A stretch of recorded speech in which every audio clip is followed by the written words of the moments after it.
Per quanto riguarda il mercato del lavoro possiamo dire che la provincia continua a crescere, sta recuperando abbastanza in ritmo buono quello che erano le condizioni pre-crisi.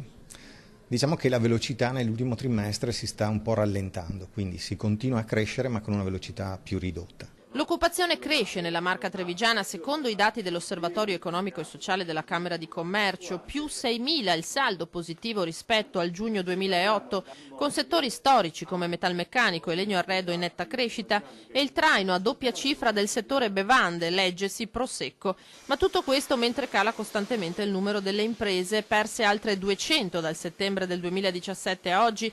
I nuovi occupati hanno trovato posto in sedi distaccate di gruppi più grandi, più 236 il numero delle filiali dipendenti sorte in un anno. Non si fa più impresa perché c'è una burocrazia, ci sono delle leggi che ammazzano le imprese. Noi abbiamo un governo, ma tutti quanti fino adesso, tutti i governi non sono mai stati amici delle imprese. Quindi neanche questo governo?